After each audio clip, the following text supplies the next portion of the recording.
Now or never for James Franklin? Yeah.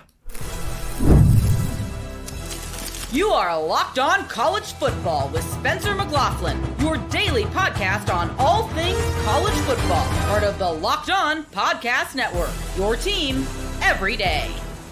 Welcome, everybody, to another episode of Locked On College Football. I'm your host, Spencer McLaughlin. Thank you so much for making this your first listen or your first view every day. Part of the Locked On Podcast Network, your team every day, and your daily source to stay up to date right here with the biggest stories in the greatest sport on planet Earth. Similar thought on Clemson, but a little different, a little bit different than Penn State and Sincere Brown headed to Colorado. Hey, I think that could be a good fit. So let's start with James Franklin. And one of the most discussed, unfairly ridiculed, unfairly supported, however you want to see him as a coach in college football, now or never, it really feels that way.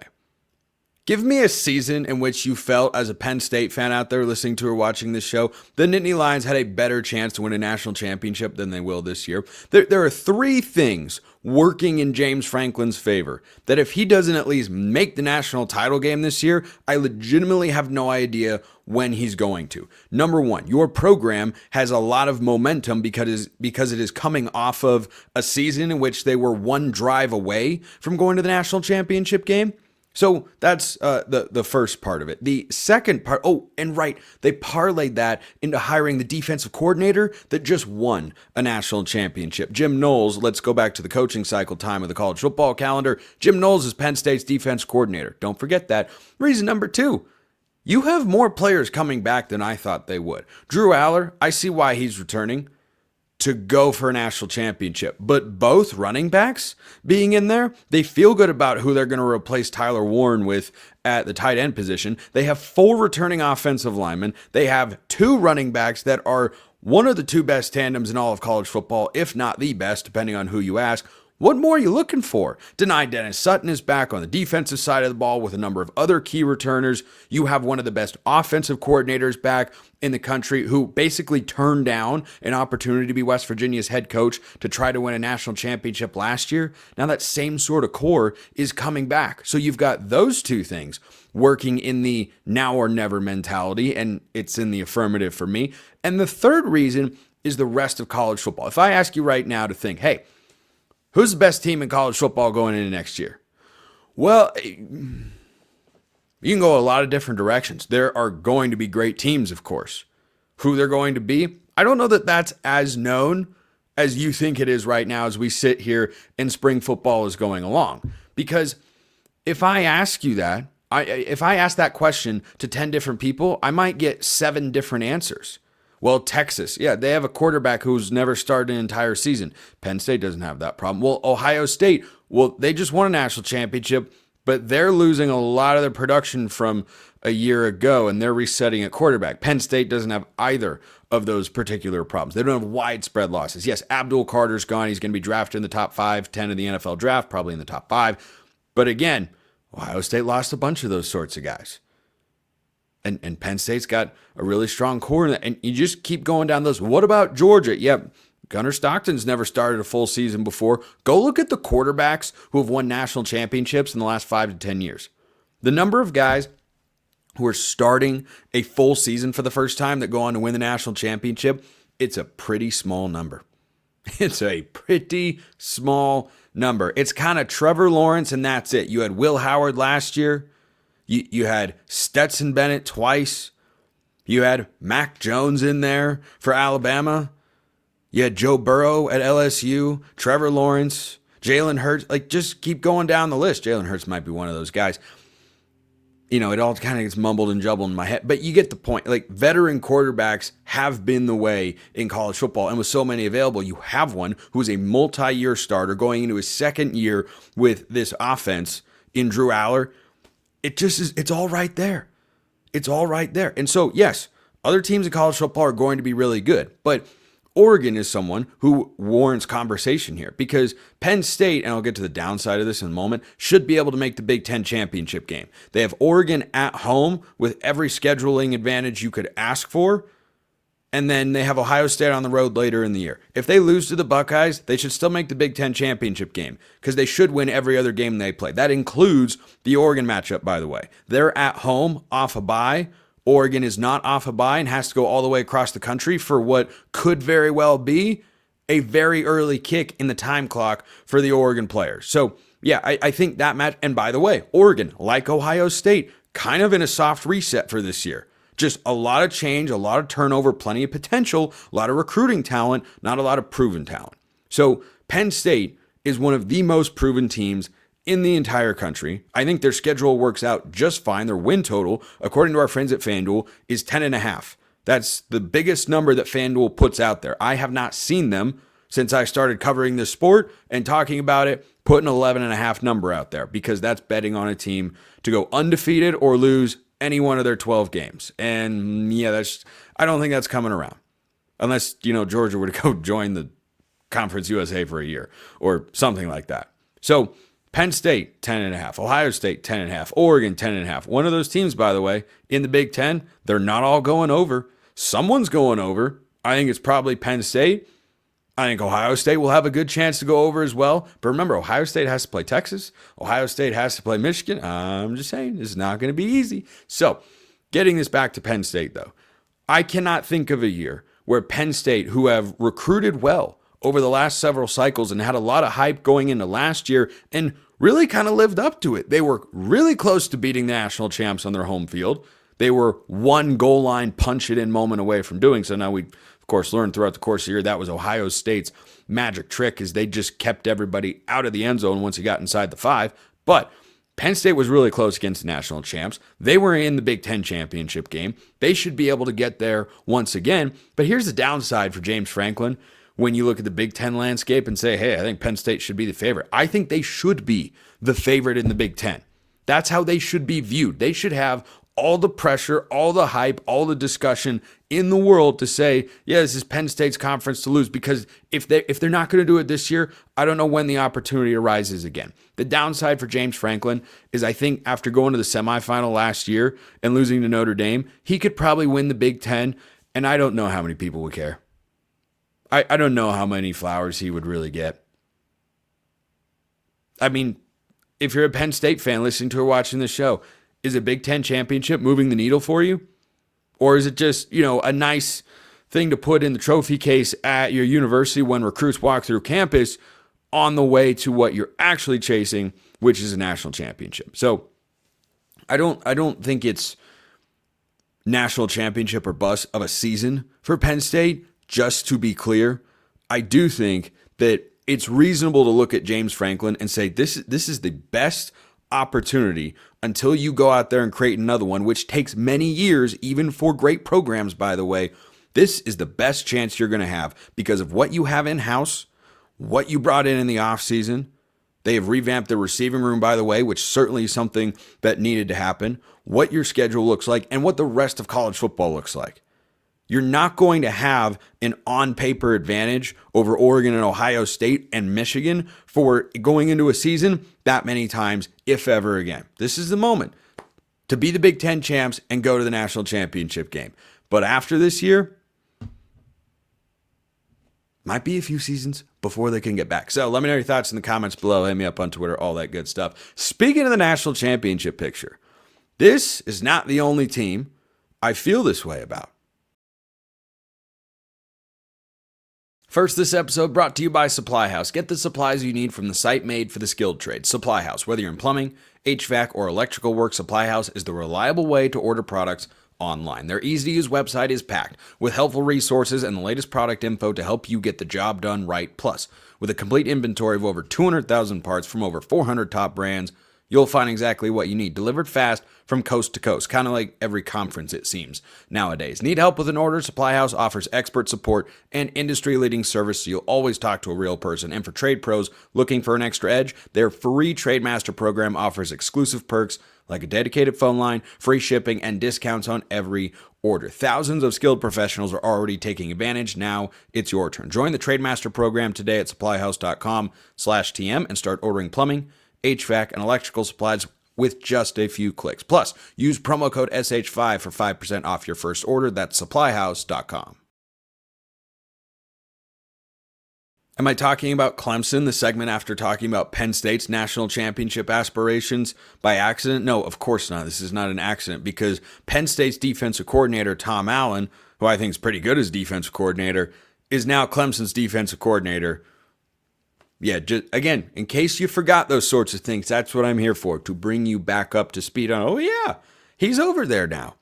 Clemson won the ACC a year ago. Didn't have a perfect season. Louisville walked into Clemson and blew them out. I mean, just outplayed them because turns out Jeff Brom's a really good coach. He's got Miller Moss as quarterback now. Louisville's definitely an under-the-radar playoff/ACC title contender, but Clemson is not going to be that. They're the favorites, according to our friends at FanDuel. I don't think that's likely to change, even with Louisville in the fold, with SMU reloading, with Miami loading up again, with Carson Beck at quarterback. Clemson's going to be seen as the favorite. They should be in the ACC. But their national championship potential is arguably, in the eyes and ears and minds of college football fans, greater than Penn State's. I don't know that it should be. Because I like Tom Allen as a defense coordinator, I would rather have Jim Knowles.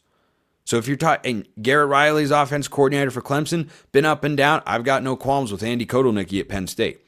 So coordinators, I'm taking Penn State.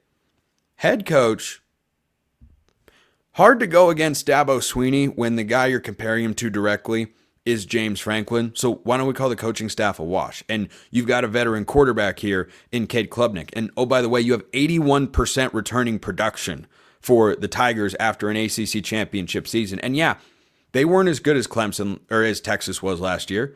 Clemson went in there. I felt like Texas was the better team. I thought Texas would win the game. I think Clemson was more competitive than the final score indicated, but still, Texas was the better team. Well, this is the vision that Dabo Swinney's laying out because he's not someone that goes and adds a bunch of players in the transfer portal, because he's someone that wants to do it as old school and with a long build.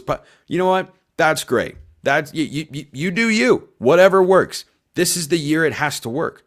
This is the similarity between these two. The difference is I have far more confidence in Dabo Swinney breaking through to the national championship game than I do Penn State. Because I've seen Dabo Swinney not just win 2 national titles, but get there on a couple of other occasions. Now, that was all before the pandemic, which seems like a lifetime ago. It was 5 years ago, which in college football terms is an eternity. We have the NIL and transfer portal world now. That didn't exist before the 2020 season. So, yeah, times have changed, but I look at Clemson and go, wait a minute. He's preaching culture. He's preaching continuity. He's preaching development. And now he's just delivering on all those things? And you're telling me his quarterback is going into his 3rd year starting with the same offensive coordinator and the same head coach? How many programs, major college football or not, can say that? FCS, G5, Power 4, I don't care. How many programs can say we've had the same offensive coordinator and quarterback for the last 3 seasons if you count this upcoming one in 2025? That's a rarity. So I highlight these 2 teams because their veteran quarterbacks, whatever you think of them, are known commodities. You know that you can get a certain level of quarterback play. This is why LSU is appealing as well, because they've got Garrett Nussmeier. The veteran quarterbacks have been succeeding. Last year in the Big Ten, you had Will Howard lead Ohio State to a national championship. The team that won the Big Ten, Oregon, Dylan Gabriel, most experienced player in the history of college football. You look at the college football playoff picture last year in the Final Four. You had Quinn Ewers, veteran at Texas. Will Howard, veteran Ohio State. Penn State, veteran with Drew Aller. And Notre Dame, veteran with Riley Leonard. I don't think that's a coincidence with all the quarterback movement that's been going on. Now the question then becomes, well, what's his receiving corps look like? Hasn't been as big of a problem at Clemson as it has been at Penn State over the last several years. Now, Bryant Wesco Jr. is someone who I think we kind of know what to expect there. In the latter portion of this season, a playoff game, that is, you had a freshman in TJ Moore step up and go for 9 catches, 116 yards, and a touchdown against one of the best defenses of the country. Everybody came around to Texas's defense by the playoff last year. I'd been in on them from the start. But anyway, so I look at what they're going to have weapons-wise. yeah, you lose Phil Maffa. I think Clemson's going to be all right running the football. But Cade Klubnik back there, receivers, like, I mean, Wesco last year was 17.3 yards a carry. Can they keep the explosive plays going? Can Cade Klubnik avoid turning the football over? If so, this is a Clemson roster. Remember, this is a Clemson team that kind of gives some Michigan vibes. The way that I see that is you have a multi-year starting quarterback who's a former 5-star recruit. Your head coach has been there for a while, and some people think he's kind of goofy or weird or doesn't approach the offseason correctly or any of that sort of stuff. And then you look up and go, wait a minute, they haven't stacked top 5 classes, but they've kind of been in that, 8 to 12 to 15 range for the last several cycles. Michigan's 2023 national championship season was an outlier of sorts from a recruiting standpoint because they didn't stack together a rolling average over 3 years of a top 3 to 5 class, which is what most other people do. I believe Ohio State falls into that camp this past season. Michigan was kind of in the 8 to 12 range consistently, and they developed and they retained a lot of their players, didn't have a mass exodus. You know a guy who entered the portal for Clemson recently? I see these graphics from Hayes Fawcett all the time on Twitter. So-and-so's entering the portal. And sometimes they're worth discussing, and I discuss them on the show. Other times, it's a guy like Tavoy Fagan, who was a 4-star recruit, All-American candidate at safety. He played 9 snaps this past season. Those are the guys, in large part, that are leaving Clemson. You don't have key pieces that are departing. Your quarterback is not leaving, which just happened to the SEC champions, by the way. The Georgia Bulldogs just looked up and went, wait a minute, we don't have our quarterback from last year. Thought he was going to the draft. He's going to Miami? He's doing the Cam Ward thing? Yeah, he's doing the Cam Ward thing. So it's not nothing when you keep these guys around and you have a bunch of players who just won a conference championship and certainly didn't play their best football all the time. But isn't that what building is about? College football used to be, now everybody wants the instant gratification age. College football used to be about building. College football used to be about, hey, let's have a good season and be excited that we went 8-4 because we know that if everybody does their job and improves in the offseason and you keep certain guys around, they go 10-2 next year. And maybe that 10-2 progresses up. That feels like where Clemson is at. After a couple of years of not winning as many games as they used to, all of a sudden they're back to double digits. Now they return an incredibly talented core. And so I think that for Clemson, the other interesting part about it is we're going to know whether Clemson can live up to this sort of potential and get back to the national championship game the way their fan base, and I'm sure NIL donors feel they should. We're going to know pretty early on because they host LSU week 1. That's a don't mess around sort of game, not just on the football field, but for you as college football fans. That's I'm not doing anything else. I'm watching Clemson LSU today. That is a circle game. That is a put it on the calendar and say, hey, I'm not doing anything at this time because someone is going to get a huge, not just step towards the playoff with their resume, they're going to get a huge data point on what the season's going to be. I think there's greater pressure on LSU than Clemson in that game, though Clemson's schedule is far from a cakewalk. They have some key games at home, like SMU or Duke, who's underrated, or Florida State, who I think is going to be improved this year. I hope is going to be improved this year. But here's the real key, and why that LSU game is so big for Clemson if they want to get into the playoff. 2 of their last 3 games are on the road, and they're at Louisville and at South Carolina. They have Furman sandwiched in between. Shout out Kevin Harlan, Furman, and basketball and whatnot. But the first 3 weeks of the season, the last 3 weeks of the season, are going to define whether Clemson can capitalize on this opportunity. Because I definitely look at them as, someone who's resetting a quarterback next year as probably kind of a soft reset team, even if their program continues to be strong and good and they're a borderline ACC title contender in 2026. They, along with Penn State, are 2 teams that have got to be able to make the most of this opportunity. But they go to Georgia Tech in week 3. Absolutely do not. I have highlighted Georgia Tech on this show before. They are a dark horse ACC title contender.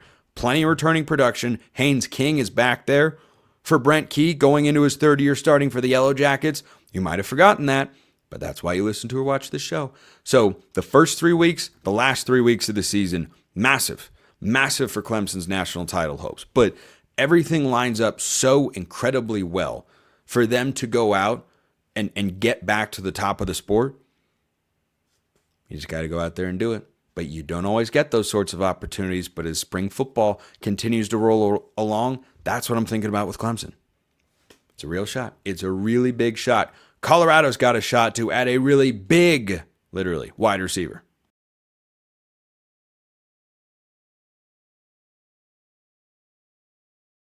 So Sincere Brown is in the transfer portal. He has been for a little while. He hasn't emerged out of the transfer portal yet.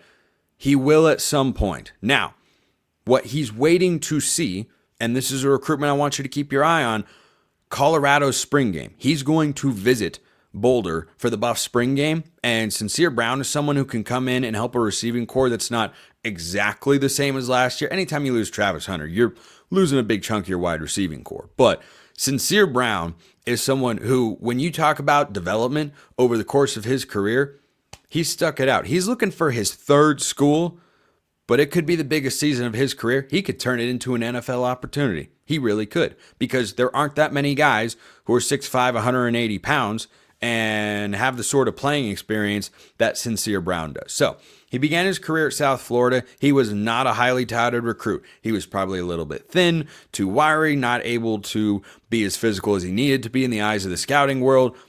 And he went to South Florida and didn't go exactly as planned. He's most recently played for Campbell. Now, Campbell is an FCS program. And Campbell, their mascot, I kid you not, I can't make this up, guys. I cannot make this up. Campbell's mascot are the Camels. They are the Campbell Camels. If that doesn't make you what, he could go from a camel to a buffalo. This is an epic mascot transfer potential just on the surface. Now, there are other schools that are reportedly reaching out to him from big conferences, like Kentucky has reportedly reached out. I'm interested to see where he winds up, because I think he's someone who comes in and can make an impact right away. I don't know that he's, a 12 to 1,500 yard wide receiver, but if he goes to the Big 12, I don't see why Sincere Brown. How many 6'3" corners are matching up with this guy on the outside in the Big 12? How many? I don't know that there are a ton, or that every team in the conference has those players just stacked up and ready to go for a 6'5" big-bodied receiver on the outside who doesn't just have yards after catch skills, but has great ball skills, high points the ball very well. You get a 6'5" guy that can high point it. You can do a variation of the Kirk Cousins to Justin Jefferson, which goes something like this, censored of course. Screw it, Justin Jefferson's down there somewhere. Well, screw it, Sincere Brown is going to be down there somewhere. This is a guy who this past year at Campbell had 61 catches, over 1,000 yards, 12 touchdowns. I don't know that a Big 12 school like Colorado or anyone else brings him in and expects him to be a number one wide receiver, but could he be a number two? I really don't see why not. And so the guy he reminds me of, speaking of Colorado, is Amarion Miller, who also has great length, and Brown is actually taller than Miller by a couple of inches. Everybody, I don't understand how heights get mixed and matched. You look on the roster and it says one thing. You look on ESPN, it says another. 24/7 says another. I don't really get how all of that works, but I digress. So 6'5", 185 pounds, but he's really good after the catch. I like his length. I like his athleticism. I like his ball skills. So I see a lot of Amarion Miller here, and Colorado now has this gaping void where Travis Hunter, who won the Biletnikoff last season, whether you think he should have or not, he was still easily one of the 3 to 5 best wide receivers in all of college football. Teteroa McMillan of Arizona was the best wide receiver in all of college football, but Travis Hunter wins the award. It's not as if he didn't deserve to be a finalist. So you've got a big hole production-wise that you've got to fill. And certainly, I'm sure Colorado has guys on the roster or players they brought in via the portal who they like, but there's a reason they're bringing this guy on campus for a visit. Kentucky has given him a look. There's reportedly, according to Pete Nakos of On3, an ACC school who has also given him a look. Visits are lined up all over the place. And right now, before the portal's open, this is one of the more high-profile wide receivers that is out there. So Colorado, Kentucky, ACC school or two perhaps getting into the fold. He just had the best season of his career, and he's trying to capitalize on it. His first 3 years, he failed to hit a Pro Football Focus grade of 60. Did not hit 60. All of a sudden, 72.2 this past year for the Camels and 1,000 yards and 12 touchdowns. Yeah, that'll get you some looks. So interested to see where he goes, but I'm also just interested to see how this Colorado offense unfolds, because so much of what they did was not just Shedeur Sanders, but also Travis Hunter, but really the two of them. It's not as if they were separate. You know, a quarterback, running back tandem. Like when Drew Aller and the running backs at Penn State eventually move on, that's a different sort of void and departure than Shedeur Sanders to Travis Hunter. Anybody could flare the ball to Nick Singleton and Katron Allen or hand it off to him behind a good offensive line. Not everybody can make the throws that Shedeur Sanders was able to, or deal with an offensive line that, for the Buffs' sake, I pray is better than it has been the last couple of years, that can just deal with getting sacked all the time for 2 seasons. He was the most sacked quarterback, I believe, in all of college football the last couple of years. Not everybody can deal with that and also have that sort of connection with Travis Hunter. Where does the Buffs' offense go? I knew their identity a year ago was not in running the football. Are they going to be able to do more of that this year? Will they need to do more of that? Are they going to be able to throw it around the yard? And of course, who's starting a quarterback? Is it Juju Lewis, incoming blue chip true freshman, or is it Caden Salter, the Liberty transfer, who I think is good but not great? He can throw it. That's someone you could run an air raid offense with. Both of those guys are, quite frankly. But so keep your eye on Sincere Brown. That's a recruitment that will pop up again here on the show whenever he decides to commit. Another name to keep your eye on, Savion Red. So he was at Nevada this past year, began his career at Texas as a wide receiver, made the move. He once upon a time generated some buzz for the Longhorns in the backfield, even though they had a bunch of other talented guys. He's in the transfer portal. He was the Wolfpack's leading rusher this past year, just under 700 yards and 8 touchdowns. Has some receiving capabilities as well. They didn't use him a ton out of the backfield this past year necessarily. I don't know where Red goes. You know, he's a 3-star recruit coming out of high school and has an experienced college career at this point. He's got a red shirt in there, had another season at Texas, a year at Nevada. Now he's in the portal again. Coming out of high school, Kansas, TCU in the Big 12, SMU now in the ACC, all recruited him. Don't know if they get back into the fold. Haven't been able to track down where he goes. The reason I bring him up is another guy who I have sung the praises of on this show several times before, deservedly so, is TJ Harden. And right now, these two guys, I don't know that either one goes somewhere to a Power 4 school and be a bell cow back.